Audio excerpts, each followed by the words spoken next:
네, 연준와처 시간입니다. 그렇다면 최근에 연준의 스탠스를 통해서는 우리가 어떤 투자 전략 찾아볼 수 있는지 오늘도 이코노미 21의 양영빈 기자와 함께합니다. 기자님 어서 오세요. 네, 안녕하세요. 네, 그러면 이번 주엔 포인트가 무엇이었을지 주제부터 함께 확인해 보겠습니다. 네, 파월이 QT와 관련돼서 수개월 내 중단 가능성이 있다고 이야기를 했습니다. 그렇다면 국채나 지급 준비금까지 어떤 영향이 있는지 자세하게 분석해 드리겠습니다. 네, 이번 주 화요일에 파월 의장이 또 중요한 말을 했어요. 양적 긴축과 관련돼서 다시 한번 이제 수개월 내 좀 중단을 하겠다. 그럼 또 유동성이 풀리게 될 텐데 시장이 그래서 같이 상승을 했었거든요. 최근에 이 QT 상황 어떻게 되고 있었을까요, 기자님? 네, 최근 QT를 보면요. 일단 이제 이거는 연준의 대차 대조표에서 총 자산을 보여주고 있거든요. 네. 2022년 상반기에 거의 9조 달러까지 올라갔다가 네. 지금은 이제 6.6조 달러니까 뭐 거의 한 2.4조 달러 정도가 이제 감소한 상태고요. 네네. 그리고 실제 이제 연준 대차 대조표의 이 자산에서 대부분은 국채 그리고 MBS라는 그 모기지 증권 요걸로 구성이 돼 있거든요. 네. 걔네들이 그거는 어느 정도 줄었나? 다음 이제 차트를 보시면은 이게 이제 이번에 하는 QT가 두 번째 하는 QT거든요. 네네. 그래서 2차 QT라 그러는데요. 요 QT가 이제 2022년 6월부터 시작이 됐어요. 네. 그래서 저기 이제 주황색을 보면은 저게 MBS입니다. 네. MBS는 굉장히 완만하게 줄고 있고요. 맞죠. 그다음에 파란색이 국채인데요. 조금 빠르게 예, 줄어요. 훨씬 초창기에는 한 달에 600억 달러씩 줄였다가 네. 그다음에 250억 달러로 갔다가 지금은 이제 한 달 한도가 50억 달러로 줄어든 상태입니다. 그래서 파란색이 처음에는 굉장히 가파르게 줄다가 네. 지금은 이제 이 기울기가 굉장히 좀 평평해지는 걸 우리가 볼 수가 있죠. 그래서 이제 전부 다 보유했던 국채와 MBS에서는 현재까지는 대략 한 2.2조 달러 정도 이 정도 이제 줄어든 상태입니다. 네, 그렇군요. 이를 점차 줄여간다 이런 이야기가 있었는데요. 사실 일각에서 좀 제기가 됐던 게 연준이 이렇게 QT를 하게 되면서 이 만기가 긴 국채들은 오히려 늘렸다 이런 지적들이 좀 있었어요. 실제로 그랬나요? 네, 그거를 한번 실제 이제 연준이 가지고 있는 국채들을 만기별로 봤거든요. 네. 근데 만기별로 본다는 거 표현을 우리가 이제 주의해서 써야 되는데요. 예를 들어 내가 이제 10년물 그러니까 10년물 국채를 갖고 있더라도 네. 얘는 만기가 내일 돌아오는 만기일 수도 있잖아요. 아, 그렇죠. 네네. 그리고 뭐 어떤 거는 한참 많이 남았을 수도 있고요. 근데 여기에서 이제 여기에서 만기별 요거 구분은 뭐냐면은 지금부터 만기까지 얼마 남았느냐 그겁니다. 그렇군요. 네. 그래서 예를 들어 이제 그게 10년 이상 남았다면은 그거는 분명히 20년물이거나 30년물이겠죠. 그래야지 10년 네. 이상 남아 있을 수밖에 없잖아요. 네. 그래서 이걸 이제 쭉 보시면은 저기 음영 처리한 데가 이제 QT가 시작된 데거든요. 네. 그다음에 메뉴에 있는 회색은 뭐냐면은 만기까지 1년에서 10년 정도 남아 있는 거. 얘는 굉장히 많이 줄어든 거 우리가 볼 수가 네. 있죠.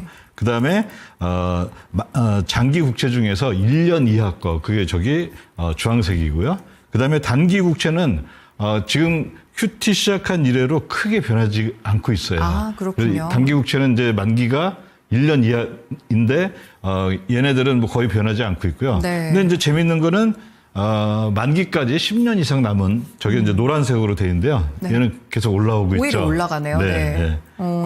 네, 그렇게 되어 있습니다. 그렇다면 이렇게 보시다시피 이렇게 양적 긴축인데 오히려 이렇게 만기가 많이 남은 국채들은 늘어나고 있는 이런 이유가 좀 따로 있을까요? 네, 그거는 이제 연준이 처음부터 QT를 우리가 어떻게 진행하겠다. QT 방식을 설계했을 때부터 네. 예고가 됐었어요, 사실은.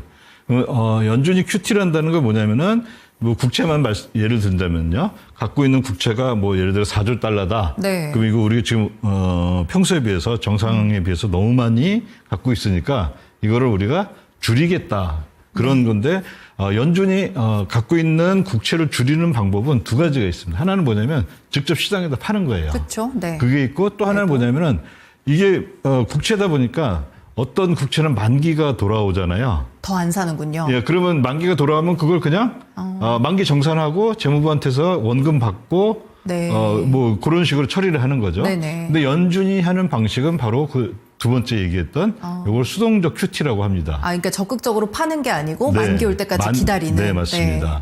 그러다 보니까 만기가 도래하면 지금은 이제 50억 달러씩 국채 같은 경우에는 50억 달러씩 감축을 하게 돼 있었는데요. 네. 국채나 MBS인데 이것들을 이제 감축하는데 이게 상한 금액이 있잖아요. 그러면 그걸 넘어서는 건 어떻게 하느냐? 네. 왜냐하면 내가 지금 연준이 국채를 들고 있는데 어떤 거는 이번 달에 만기가 굉장히 많이 몰린 거예요. 네. 그럼 뭐 예를 들어 국채를 갖고 QT를 하는데 매달 50억 달러씩 하기로 했는데 뭐 200억 달러가 만기가 그럴 수 올 있죠. 수도 있잖아요. 네네. 그럼 이 150억 달러는 어떻게 하냐면은 연준이 지금 현재 갖고 있는 국채 중에서 얘는 뭐 20% 갖고 있고 얘는 뭐 30% 얘는 50% 갖고 있다 그러면은 네. 그걸 골고루 나눠서 재투자를 하게 됩니다. 그 나머지는. 예. 네네. 비율을 조절하는군요. 네, 그렇다면은 여기서 이제 어떤 일이 생기냐면은 자, 만기가 돌아온 거는 기존에 갖고 있던 것 중에서 만기가 짧은 게 먼저 만기가 돌아오겠죠. 네. 그러면 만기 긴 건 여전히 남아 있고 그다음에 그걸 이제 이 목표액보다 더 많이 오는 거는 그건 재투자를 하게 되니까 이게 어떻게 되냐면 결국에는 만기가 긴 게 계속 늘어날 수밖에 없는 구조예요. 그렇군요. 그런 것 때문에 이런 약간의 아이러니가 좀 발생했다. 이렇게 볼 네. 수가 있겠습니다.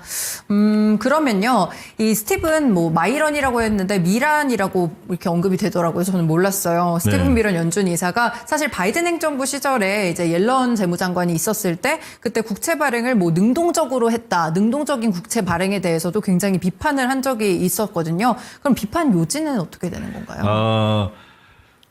예, 이게 이제 뭐 화장실 들어갈 때 하고 나올 때 하고 다르다 이 전형적인 네. 그런 케이스인데요. 이게 이제 지금 스티븐 마이런 뭐 미란 뭐 이렇게 얘기도 하는데 저는 한국식으로 그냥 미란 이렇게 부르는데 미란이 더 맞는 발언 같아요. 네.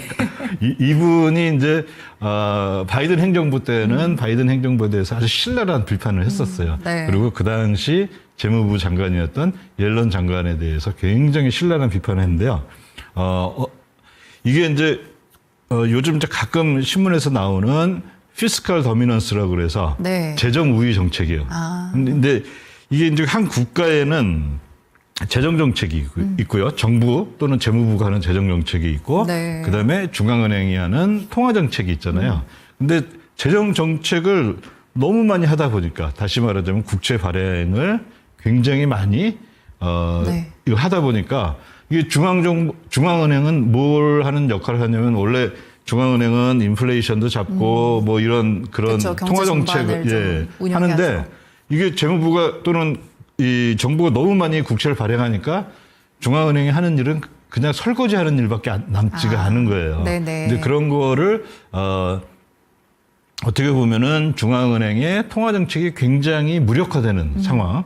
그래서 상당히 이제 후진국적인 상황이거든요. 네네. 근데 그 스티븐 미란이 이제 비판했던 게 뭐냐면 바이든 행정부 때 옐런 재무부 장관이 단기 국채를 너무 많이 발행을 함으로써 네. 그런 일들을 만들었다 이렇게 비판을 했었어요. 네. 그래서 저기 이제 차트를 보시면은 저기가 이제 2022년, 23년, 24년에 네. 그 차트인데 저게 파란색이 단기 국채를 순 발행한 겁니다. 오히려 약간 준 거 아닌가요? 근데 그 당시에 미란이 비판했던 때는 저 때는 언제냐면은 전이군요. 네, 네. 2022년 그러네요. 거를 비판한 거예요. 네네네. 저 어마어마하게 단기 국채를 많이 했죠. 자, 그러면 지금 와서는 어떠냐? 예, 단기 국채가 많이 늘리고 있습니다. 네. 그러니까 그때랑 이제 다른데 어쨌든 단기 국채를 많이 발행하니까 이게 어떤 일이 벌어졌냐면요.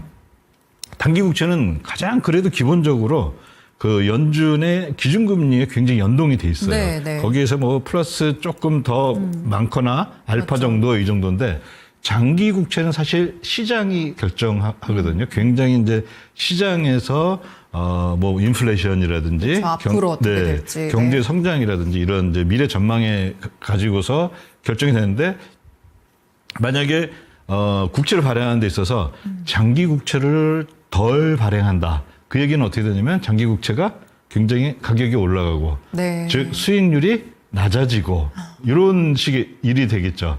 그래서 이런 거는 누가 하는 거였냐면 원래 연준이 하는 통화 정책이었거든요. 맞죠, 네. 근데 이거를 재무부가 단기와 장기 국채의 이 발행 비율이 있는데 네. 그걸 과도하게 단기 국채에 집중함으로써 연준이 해야 될 통화 정책까지 무력화시키고 네. 이 일종의 뭐 재정 우위 그거를 이제 능동적 국채 발행 행위 뭐 이렇게 이제 비판을 했던 거죠. 네. 그래서 그러면 다시 좀 큐티로 좀 돌아가 보겠습니다. 일단 뭐 파월 의장이 점차 큐티를 중단하겠다 이런 이야기를 했는데 그러면 좀 지금 준비금이 좀 풍부한가 이런 생각도 들거든요. 실제로 그런가요? 지금 이제 현재 지급 준비금은 이제 아주 간당간당합니다. 3조 달러에서 네. 지금 이제 뭐 2조 9,900억 달러 이 정도 되고 있는데요.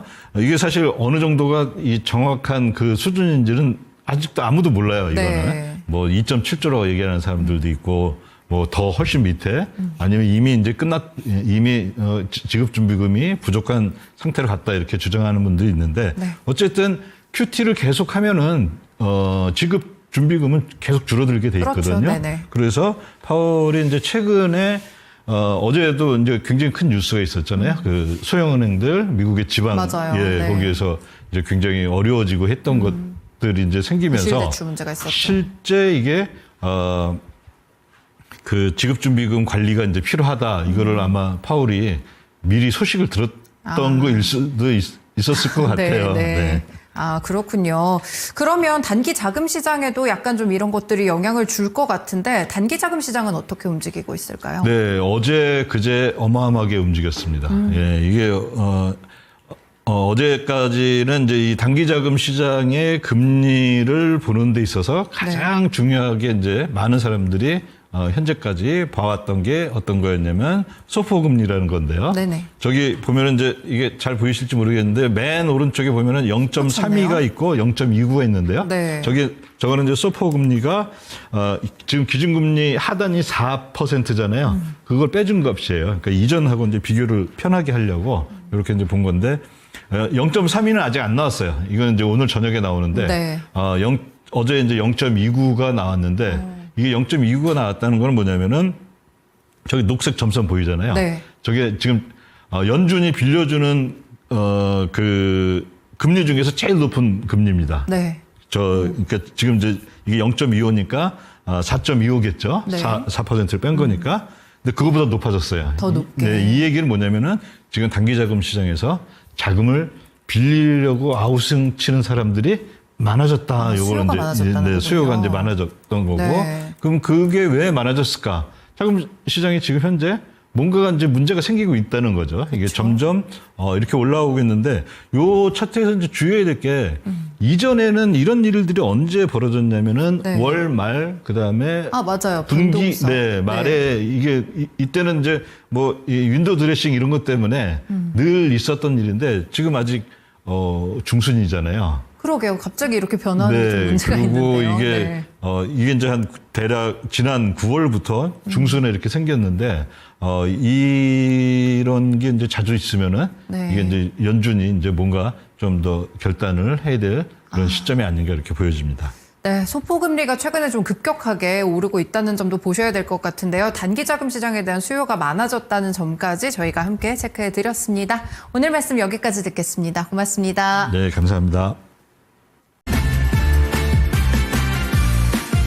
이제 저녁 8시 30분 퇴근 후 퀴즈 한판.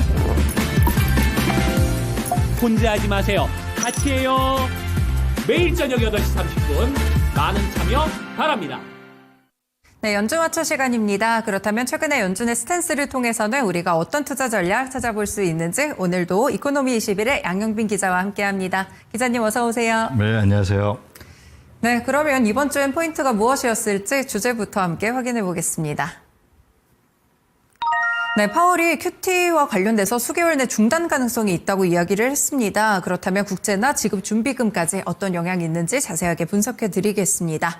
네, 이번 주 화요일에 파월 의장이 또 중요한 말을 했어요. 양적 긴축과 관련돼서 다시 한번 이제 수개월 내 좀 중단을 하겠다. 그럼 또 유동성이 풀리게 될 텐데 시장이 그래서 같이 상승을 했었거든요. 최근에 이 QT 상황 어떻게 되고 있었을까요, 기자님? 네, 최근 QT를 보면요. 일단 이제 요거는 연준의 대차 대조표에서 총 자산을 보여주고 있거든요. 네. 2022년 상반기에 거의 9조 달러까지 올라갔다가 네. 지금은 이제 6.6조 달러니까 뭐 거의 한 2.4조 달러 정도가 이제 감소한 상태고요. 네네. 그리고 실제 이제 연준 대차 대조표의 이 자산에서 대부분은 국채 그리고 MBS라는 그 모기지 증권 요걸로 구성이 돼 있거든요. 네. 그럼 걔네들이 그거는 어느 정도 줄었나? 다음 이제 차트를 보시면은 이게 이제 이번에 하는 QT가 두 번째 하는 QT거든요. 네네. 그래서 2차 QT라 그러는데요.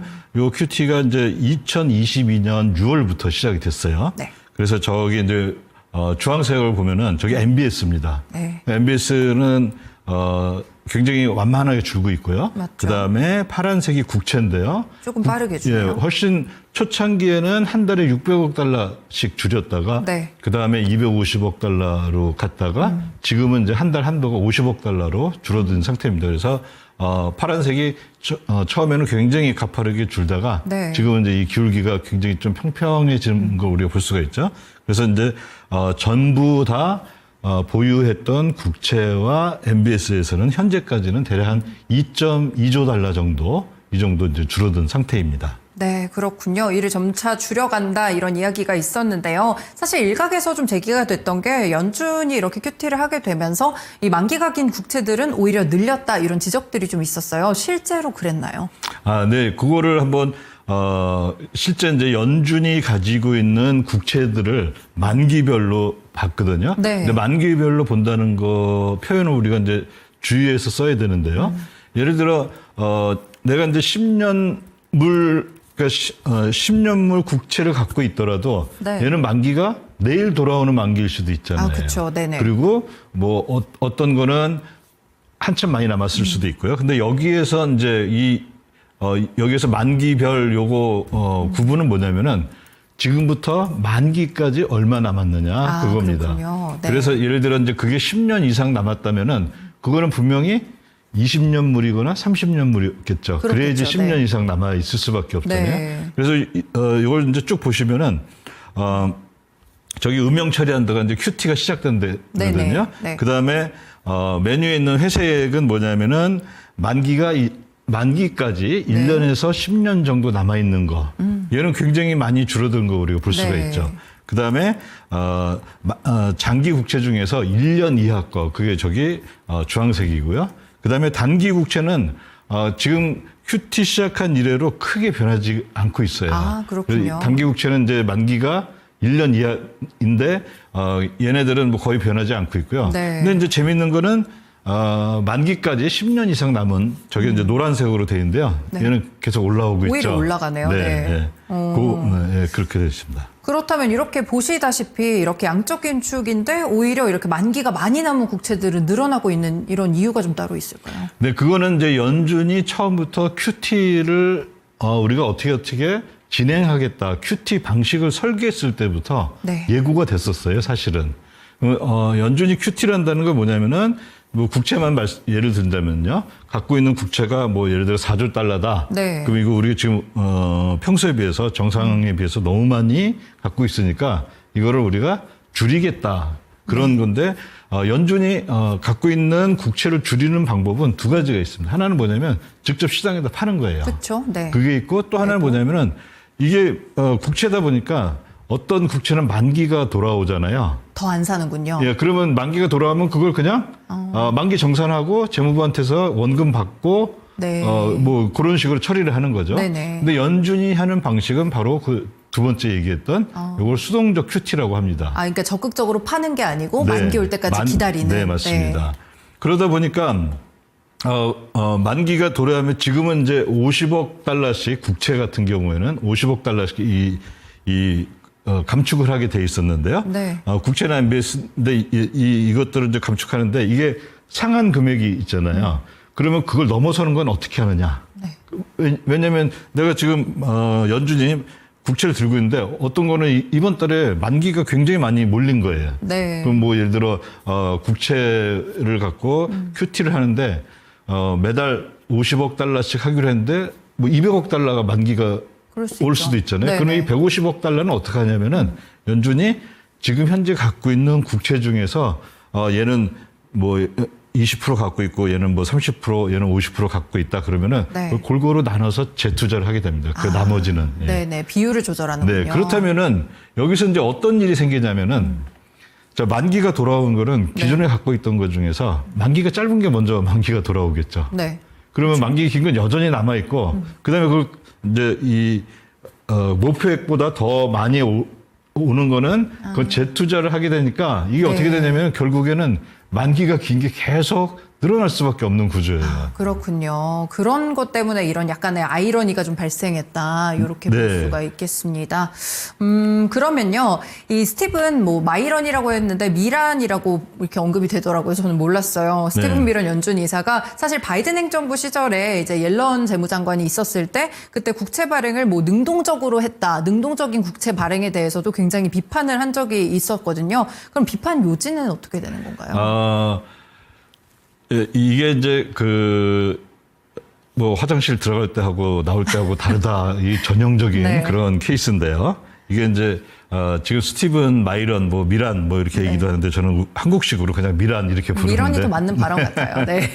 이분이 이제 바이든 행정부 때는 바이든 행정부에 대해서 아주 신랄한 비판을 했었어요. 네. 그리고 그 당시 재무부 장관이었던 옐런 장관에 대해서 굉장히 신랄한 비판을 했는데요. 이게 이제 요즘 이제 가끔 신문에서 나오는 피스칼 더미넌스라고 그래서 네. 재정 우위 정책이에요. 근데 이게 이제 한 국가에는 재정 정책이 있고요. 정부 또는 재무부가 하는 재정 정책이 있고 네. 그다음에 중앙은행이 하는 통화 정책이 있잖아요. 근데 재정 정책을 너무 많이 하다 보니까 다시 말하자면 국채 발행을 굉장히 많이 네. 이거 하다 보니까 이게 중앙은행은 뭘 하는 역할을 하냐면 원래 중앙은행은 인플레이션도 잡고 뭐 이런 그런 그렇죠. 경제 통화 전반을 정책을 좀 운영해야죠. 하는데 이게 재무부가 또는 이 정부가 너무 많이 국채를 발행하니까 중앙은행이 하는 일은 그냥 설거지하는 일밖에 남지가 않은 거예요. 네네. 이제 그런 거를 어떻게 보면은 중앙은행의 통화 정책이 굉장히 무력화되는 상황.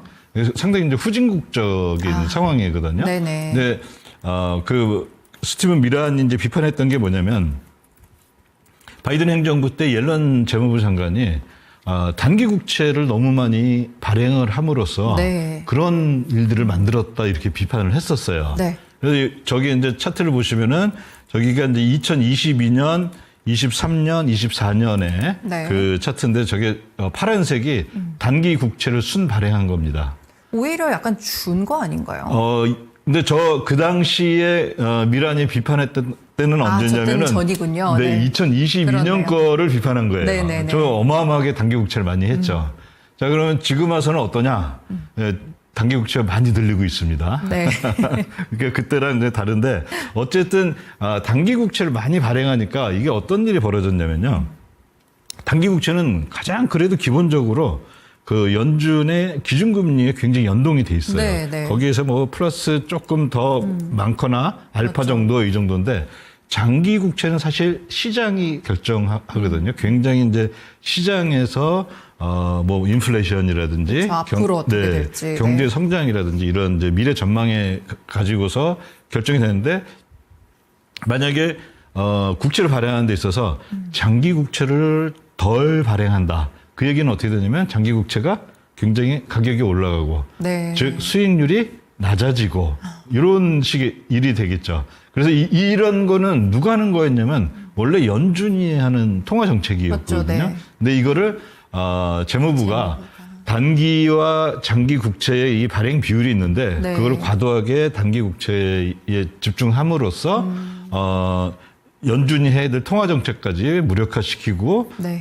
이 일종의 뭐 재정 우위 그거를 이제 능동적 국채 발행 행위 뭐 이렇게 이제 비판을 했던 거죠. 네. 그래서 그러면 다시 좀 큐티로 좀 돌아가 보겠습니다. 일단 뭐 파월 의장이 점차 큐티를 중단하겠다 이런 이야기를 했는데 그러면 좀 지금 준비금이 좀 풍부한가 이런 생각도 들거든요. 실제로 그런가요? 지금 이제 현재 지급 준비금은 이제 아주 간당간당합니다. 3조 달러에서 네. 지금 이제 뭐 2조 9,900억 달러 이 정도 되고 있는데요. 이게 사실 어느 정도가 이 정확한 그 수준인지는 아직도 아무도 몰라요. 이거는 네. 뭐 2.7조라고 얘기하는 사람들도 있고 뭐 더 훨씬 밑에 아니면 이미 이제 이미 지급준비금이 부족한 상태로 갔다 이렇게 주장하는 분들이 있는데 네. 어쨌든 QT를 계속하면은 지급준비금은 계속 줄어들게 돼 있거든요. 그렇죠. 네네. 그래서 파월이 이제 최근에 어제도 이제 굉장히 큰 뉴스가 있었잖아요. 그 소형은행들 미국의 지방 맞아요. 예, 네. 거기에서 이제 굉장히 어려워지고 했던 것들이 이제 생기면서 부실대출 문제가 있었죠. 실제 이게 그 지급준비금 관리가 이제 필요하다. 이거를 아마 파월이 미리 소식을 들었던 거일 수도 있었을 것 같아요. 네. 아, 그렇군요. 그러면 단기 자금 시장에도 약간 좀 이런 것들이 영향을 줄 것 같은데 단기 자금 시장은 어떻게 움직이고 있을까요? 네, 어제 그제 어마어마하게 움직였습니다. 예, 이게 어제까지는 이제 이 단기 자금 시장의 금리를 보는 데 있어서 가장 중요하게 이제 많은 사람들이 현재까지 봐왔던 게 어떤 거였냐면 소포 금리라는 건데요. 네네. 저기 보면은 이제 이게 잘 보이실지 모르겠는데 맨 오른쪽에 보면은 0.32가 있고 0.29가 있는데요. 네. 저거는 이제 소포 금리가 지금 기준금리 하단이 4%잖아요. 그걸 빼준 값이에요. 그러니까 이전하고 이제 비교를 편하게 하려고 이렇게 이제 본 건데 0.32는 아직 안 나왔어요. 이건 이제 오늘 저녁에 나오는데 네. 어제 이제 0.29가 나왔는데 이게 0.29가 나왔다는 건 뭐냐면은 저기 녹색 점선 보이잖아요. 네. 저게 지금 연준이 빌려주는 그 금리 중에서 제일 높은 금리입니다. 네. 그러니까 지금 이제 이게 0.25니까 4.25겠죠. 네. 4%를 뺀 거니까. 근데 그거보다 높아졌어요. 더 높게. 네, 이 얘기는 뭐냐면은 지금 단기 자금 시장에서 자금을 빌리려고 아우성 치는 사람들이 많아졌다. 수요가 많아졌다는 네, 수요가 거군요. 이제 많아졌던 거고. 네. 그럼 그게 왜 많아졌을까? 자금 시장이 지금 현재 뭔가가 이제 문제가 생기고 있다는 거죠. 이게 점점 이렇게 올라오고 있는데 요 차트에서 이제 주의해야 될 게 이전에는 이런 일들이 언제 벌어졌냐면은 네. 월 말 그다음에 맞아요. 분기 변동성. 말에 이게 이때는 이제 뭐 이 윈도우 드레싱 이런 것 때문에 늘 있었던 일인데 지금 아직 중순이잖아요. 그러게요. 갑자기 이렇게 변하는 좀 문제가 그리고 있는데요. 이게 네. 이게 이제 한 대략 지난 9월부터 중순에 이렇게 생겼는데 이런 게 이제 자주 있으면은 네. 이게 이제 연준이 이제 뭔가 좀 더 결단을 해야 될 그런 시점이 아닌가 이렇게 보여집니다. 네, 소포금리가 최근에 좀 급격하게 오르고 있다는 점도 보셔야 될 것 같은데요. 단기 자금 시장에 대한 수요가 많아졌다는 점까지 저희가 함께 체크해 드렸습니다. 오늘 말씀 여기까지 듣겠습니다. 고맙습니다. 네, 감사합니다. 네, 이렇게 오늘의 연준하차 시간 이코노미 21의 양영빈 기자와 함께했습니다. 지금까지 다양한 투자 판단에 도움이 되는 말씀들 전해드렸고요. 특정 종목의 상승 하락을 보장하지는 않습니다. 시장의 중심 마치겠습니다. 시청해주셔서 고맙습니다.